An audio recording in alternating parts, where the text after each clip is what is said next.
함께 살펴볼 말씀의 제목은 나인성은 없다, 있다 라는 제목을 가지고 하나님 말씀 함께 나누도록 하겠습니다. 오늘 본문에 나와 있는 이 나인성이라는 이름의 뜻은 기쁨의 성, 즐거움의 성이라는 그러한 뜻을 가지고 있습니다.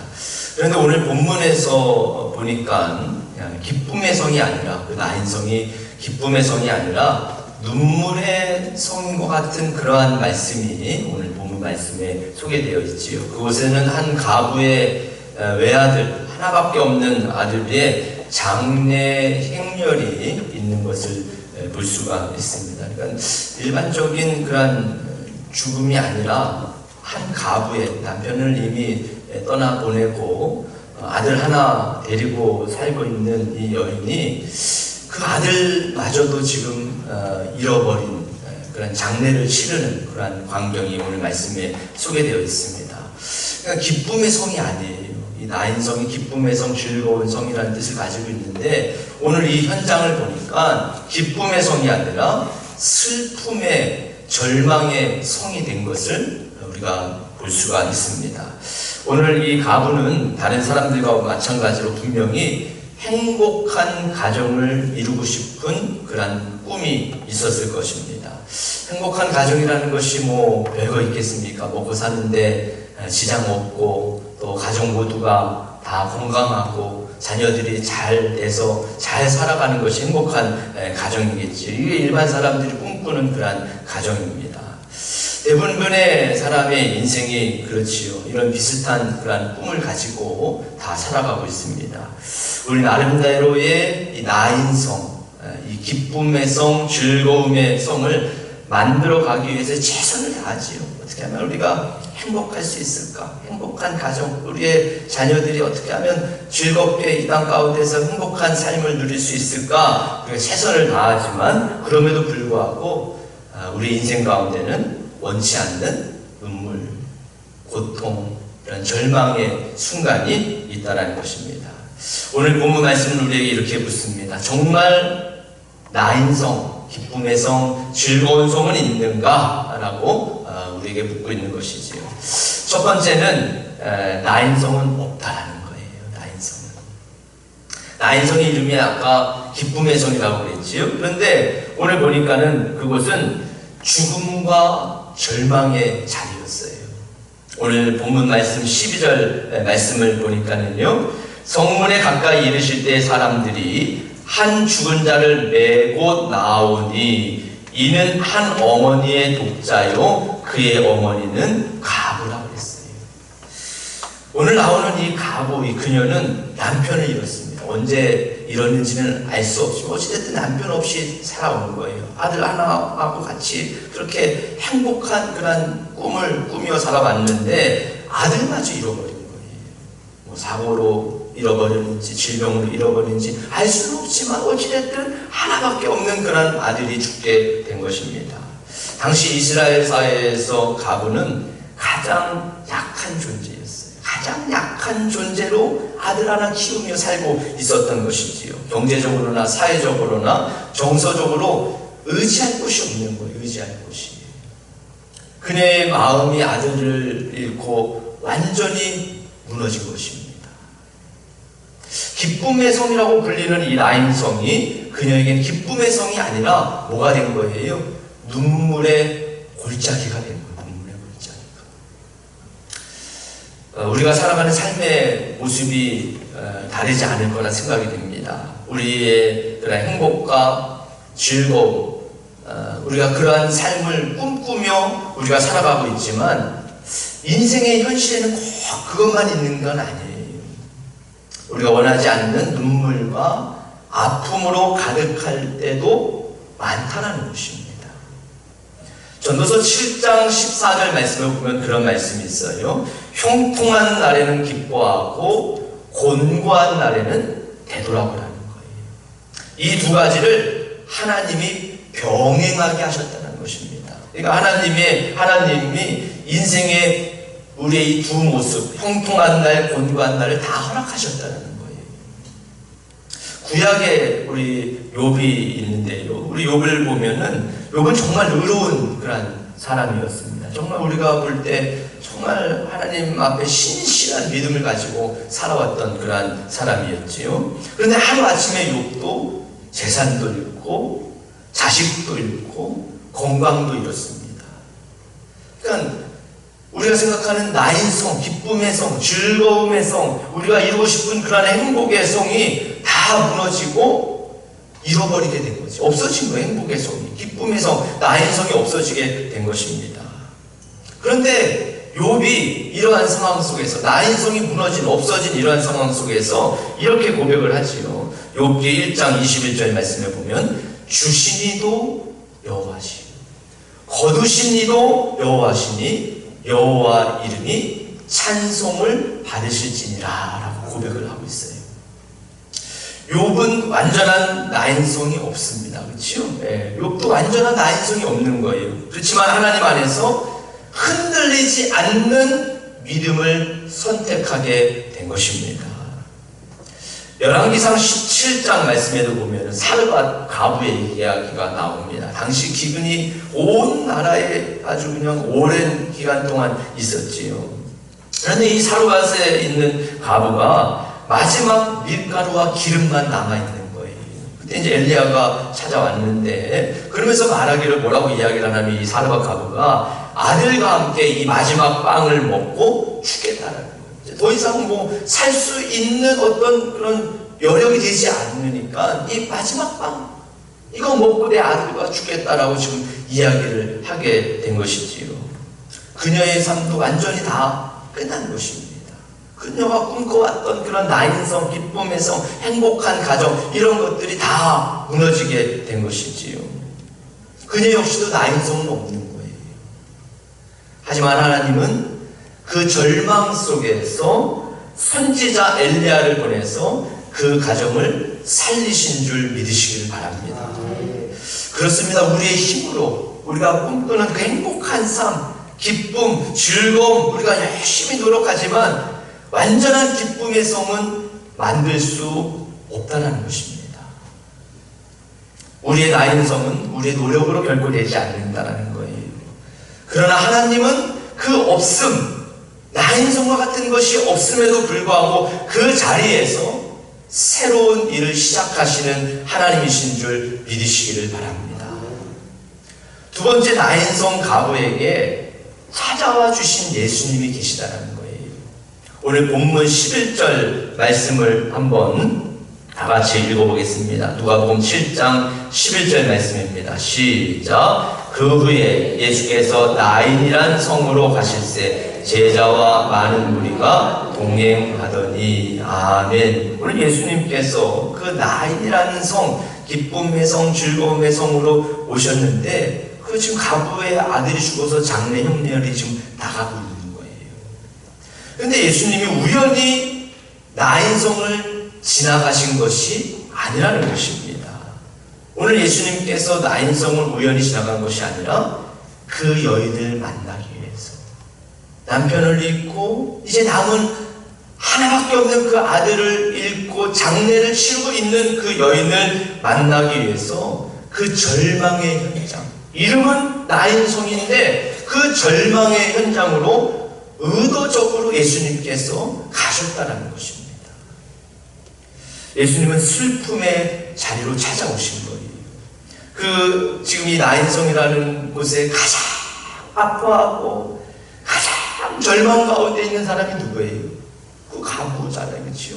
지금 자식을 잃은 그 가부가 가장 절망과 슬픔 가운데 빠져 있는데 예수님께서 그 자리에 찾아오신 거예요. 고통의 자리, 눈물의 자리, 우리가 외면하고 싶은, 우리가 바라고 싶지 않은 그러한 그곳에 예수님께서 찾아오셨다는 것입니다. 예수님께서 멀리서 방관하듯이 힘내라 하는 분이 아니라는 거예요. 그 자리, 우리가 힘들고 어렵고 그 절망 가운데 있는 그 현실의 자리에 직접 들어와 주시는, 찾아와 주시는 그런 하나님이신 줄 믿으시기를 바랍니다. 13절 말씀해 보니까는요, 주께서 가부를 보시고 불쌍히 여기사 울지 말라 하시고 그랬어요.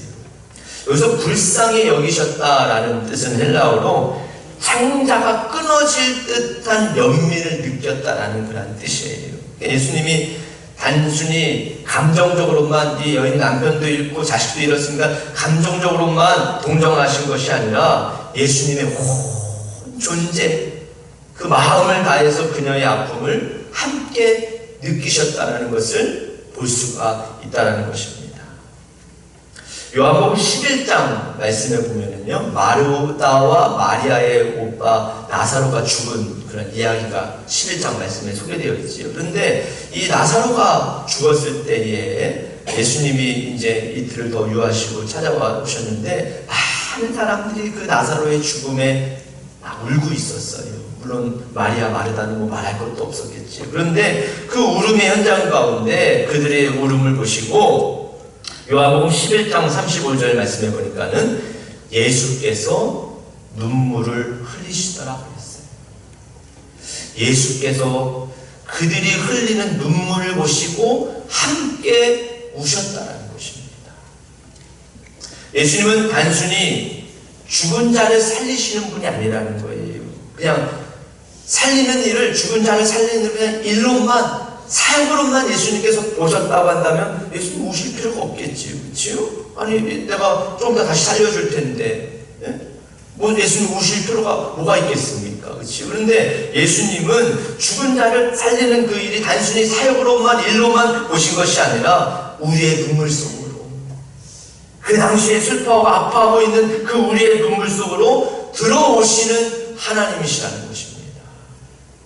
사랑하는 우리 성결 가족 여러분, 예수님은 오늘도 저와 여러분의 나인성으로 찾아오세요. 우리가 이루고 싶은, 우리가 꿈꾸는 그런 기쁨의, 즐거움의, 행복한 그런 나인성에 찾아오십니다. 그런데 우리의 현실은 그렇지 않잖아요. 나인성이라고 해도 늘 아픔과 슬픔, 고통, 절망을 경험하며 살아가고 있습니다. 그런데 그 가운데 우리가 흘리는 그런 눈물을 하나님 다 보신다는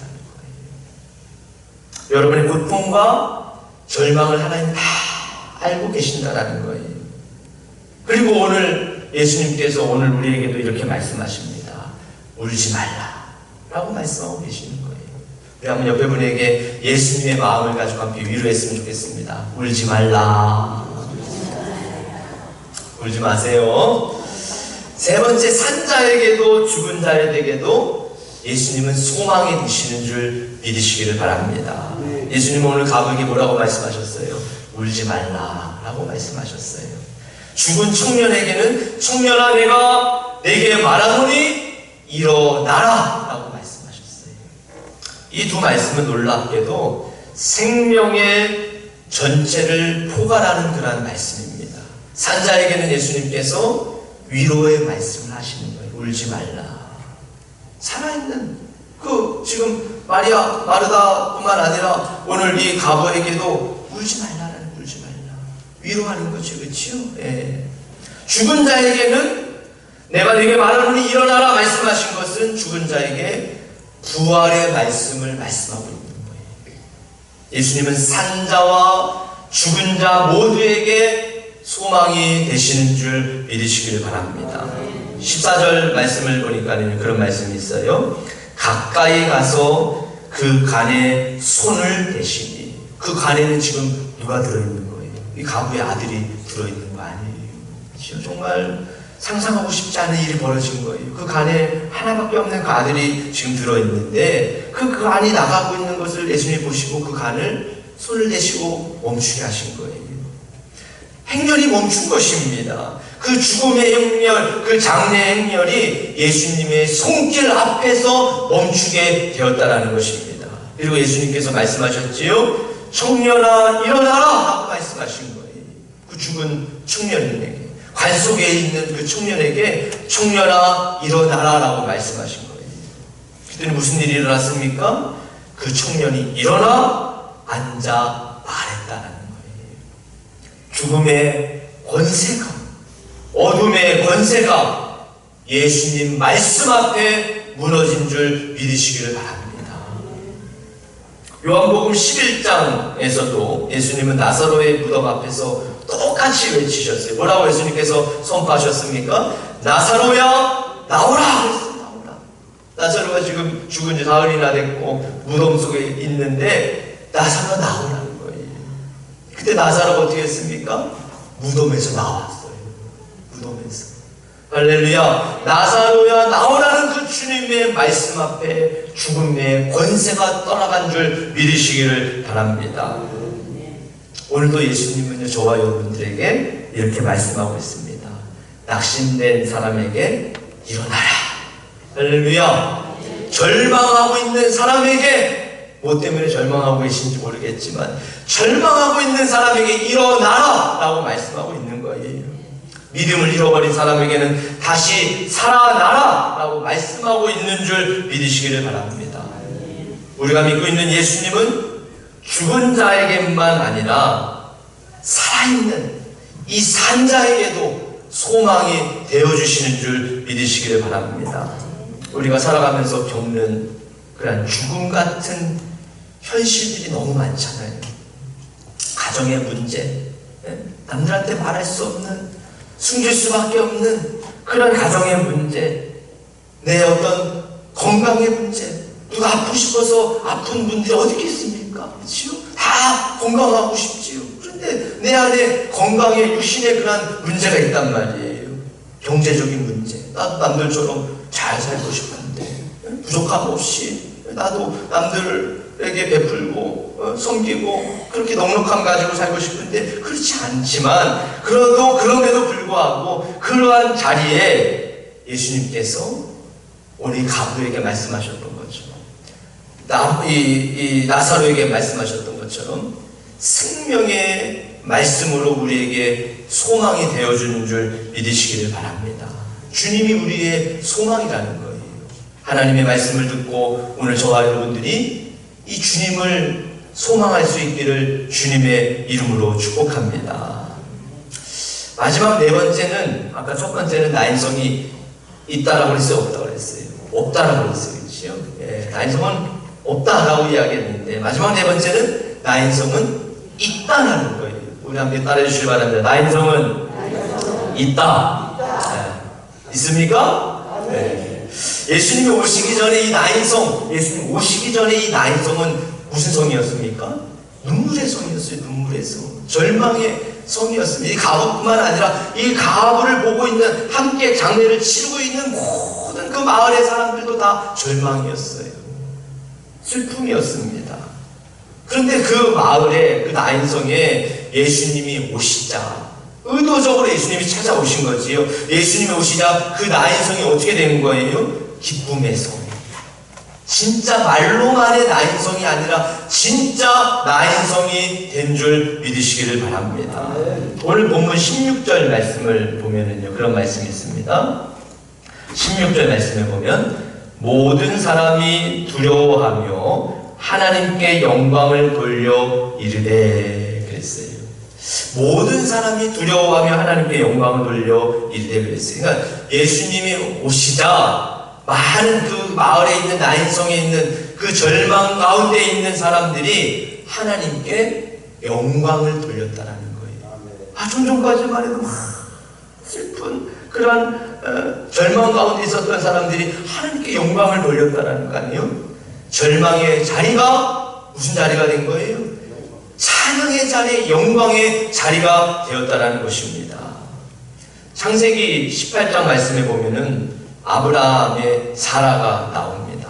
이 아브라함의 아내 사라가 아들을 낳는다라는 소식을 듣게 돼요. 18장 말씀에. 근데 그때 사라가 웃었어요, 속으로. 사라가 아들을 낳을 것이 오랫동안 지금 이 아들을 기다렸단 말이에요. 하나님이 약속하신 이 아들을 기다렸는데 아무리 기다려도 이 아들을 하나님이 안 주시는 거예요. 근데 어느 날 천사가 또 나타나서 아들을 주겠다라는 거예요. 그러니까는 이 사라가 속으로 웃은 거예요. 왜 웃은 거예요? 이미 아브라함이 나이가 많고 이 사라는 더 이상 이 여자의 몸으로 아이를 낳을 수 없는데 하나님 천사가 이제 와서 아들을 또 주겠다라고 이 약속을 하니까, 말씀을 하니까 사라가 속으로 사실은 이게 웃은 게 비웃은 것입니다. 어떻게 이 일이 이루어질 수 있겠냐라는 거지요. 그러니까 내가 나이 들어서 무슨 즐거움이 있으리요? 내가 무슨 낙이 있겠습니까? 내가 이 나이 돼가지고 무슨 기쁨이 있겠습니까? 이런 절망의 탄식의 소리를 한 거예요. 근데 하나님이 말씀하시지요. 내가 정한 때에 돌아오리니 내 아내 사라에게 아들이 있으리라. 그리고 정말 하나님께서 말씀하신 대로, 약속하신 대로 사라 나이 90에 아흔에 아들 낳았다니까요. 여러분 놀라지도 않습니다. 네. 세상에 놀랄 일이 너무 많아서 그런지 놀라시도 않아요. 아흔에 하나님의 아들을 주신 거예요. 그 아들 이름이 뭐예요? 이삭이지요. 그 아들 이름이 이삭인데 그 이름의 뜻이 뭐예요? 웃음입니다. 웃음. 그러니까 사라가 창세기 21장 6절에서 그런 말을 합니다. 하나님이 나로 웃게 하시니. 지금 누구 때문에 사라가 웃은 거예요? 하나님 때문에, 하나님 때문에. 하나님이 나로 하여금 웃게 하시니 듣는 자가 다 나와 함께 웃으리로 다 고백한 거예요. 사라의 처음의 웃음은 의심과 불신의 어떻게 보면 믿음 없는 그러한 비웃음과 같은 그러한 웃음이었습니다. 그런데 그러한 웃음으로 시작됐지만 하나님의 약속이 이루어지자 진짜 웃음이 된 거예요. 할렐루야. 진짜 기쁨이 찾아온 것입니다. 여러분, 그것은 환경이 아니라 하나님의 함께 하심의 기쁨인 줄 믿으시기를 바랍니다. 여러분, 나인성도 마찬가지입니다. 오늘 나인성을 보니까 이름은 기쁨의 성, 즐거움의 성이지만 보니까 죽음과 눈물로 가득 차 있었어요. 근데 예수님이 오시자 그 눈물이 웃음으로, 절망이 하나님께 영광 돌리는 찬양으로 바뀌었다는 것입니다. 이게 바로 하나님이 만들어주신 진짜 나인성인 줄 믿으시길 바랍니다. 진짜 즐거움, 진짜 기쁨의 성이 된 거지요. 여러분, 출애굽기에 보면 이스라엘 백성들이 그 애굽에서 종로를 타다가 하나님이 이스라엘 백성들을 구원의 그런 역사로 출애굽시키잖아요. 그렇죠? 그런데 얼마 못 있다가 이스라엘 백성들이 홍해를 만나게 됩니다. 더 이상 앞으로 나아갈 수 없게 된 거예요. 앞에는 홍해가 있죠. 뒤에서는 저 애굽의 바로의 군대가 지금 다 지금 잡으러 지금 쳐들어오고 있었잖아요. 그런데 그 홍해 앞에서 성경을 보니까 대부분의 이스라엘 백성들이 다 절망하고 있었어요.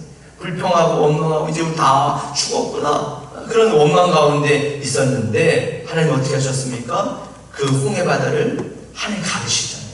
할렐루야. 그 홍해 바다를 가르시자 그 자리에서, 그 절망의 자리에 있던 그 자리에서 찬양이 터졌다라는 거예요.